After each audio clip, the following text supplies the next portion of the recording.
Ready, go!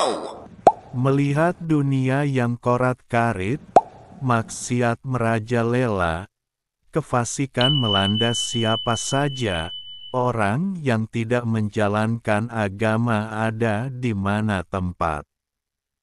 Orang yang baru memperbaiki diri akan melihat betapa gelapnya dunia. Kalau kayak gini, akan cepat kiamat, ucapnya. Inginnya merubah keadaan, padahal diri tak ada kemampuan. Menasehati orang malah akan timbul cekcok, mengajak orang benar malah akan dimusuhi. Ya, memang belum kapasitasnya. Bukannya menyelesaikan masalah, tapi malah menambah masalah baru. Lebih baik perbaiki diri. Jadikan diri jadi pohon yang rindang, jadikan diri jadi orang yang bisa berguna dan bermanfaat. Jika masih menanam biji ruhani, maka harus rajin merawat dan memupuknya. Merawatnya dengan ibadah, membersihkan rumputnya dengan taubat, menyiraminya dengan zikir, menjaganya tiap malam duduk bersila agar tanaman tak dimakan hama. Setelah diri menjadi pohon besar, rindang, buahnya banyak, ranum-ranum, maka akan banyak orang datang untuk duduk di bawahmu, menunggu kamu menjatuhkan buah hikmah, dan tak perlu kamu ajak, mereka akan datang sendiri.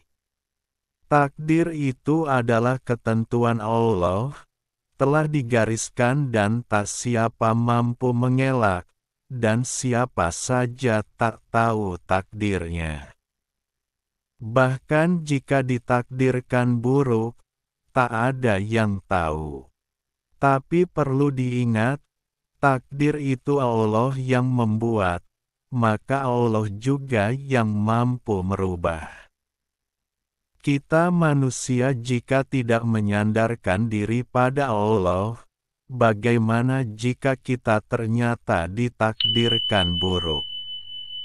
Maka doa kita, permintaan kita, supaya Allah menjadikan yang buruk menjadi baik.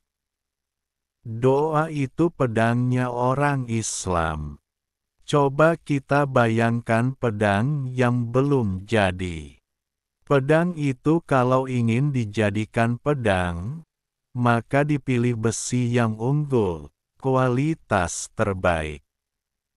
Lalu besi dibakar, agar mudah dibentuk, dipukuli sampai besi menjadi bentuk yang diinginkan. Jika besi itu tak dibakar tentu akan susah dibentuk. Dan jika sudah dibentuk maka diasah berulang-ulang. Agar besi menjadi pedang yang bila dipakai memotong apapun akan dengan mudah terpotong. Antara kita yang jadi pedang itu sendiri, dengan kita yang memegang pedang, tentu beda. Manusia yang telah menjadi pedang, maka pandangan matanya adalah pedang, hatinya pedang, tangannya pedang dan kehendaknya adalah pedang. Kita ini pedang, kitalah yang akan dipakai berdoa, bukan orang yang membaca doa. Berdoalah padaku, firman Allah Subhanahu wa Ta'ala. Kata perintah berdoa dan doa, seperti satu kesatuan yang tak terpisah. Jadi kita inilah yang seharusnya dibentuk menjadi doa yang tajam. Nafsu kita dibakar, nafsu keinginan yang menyala-nyala pada apa yang kita inginkan, itu dibakar. agar keinginan hati itu bisa diarahkan pada yang bukan keinginan nafsu. Kita bakar dengan lelaku, kita tempa dengan ibadah tiada henti, agar kepribadian yang terarah pada kehendak Sang Kholik itu terwujud pada segala gerak dan tingkah laku. Sehingga orang telah tak bisa membedakan lagi, kita ibadah atau bukan sedang menjalankan ibadah, sebab setiap gerak telah semuanya ibadah. Seperti orang sudah tak lagi melihat bentuk besi, semua telah menjadi bentuk pedang. Pembentukan diri menjadi sebuah pedang yang mumpuni, maka harus diserahkan pada empu yang mumpuni. Jangan diserahkan pada tukang membuat roti, bisa jadi nanti menjadi pedang yang lembek. Diri dibentuk menjadi doa, ruh dan jasadnya. Maka diri diserahkan kepada guru yang matang di bidangnya. Sehingga pembentukan diri dicapai dengan maksimal. Setelah diri menjadi doa, kemudian diasah. Melihatkan orang yang sedang mengasah pedang. Tangannya maju mundur. Sama diri melakukan istiqomah. Zikir dilakukan berulang-ulang. Jika cuma digerindra, maka pedang walau tajamnya cepat, juga akan menjadi besi mudah patah. Tapi jika diasah, maka akan terjadi penumpukan elemen, menjadi pedang yang kuat dan tajam. Jika diri diasah dengan amaliyah yang berulang-ulang ikhlas, maka diri akan setajam pedang dalam berdoa. Teori itulah yang kupraktekkan, dan tak henti, siang malam menjalankan laku. Suatu lelaku maka tidak berarti tidak berimbas pada sekeliling kita, amat besar imbasnya.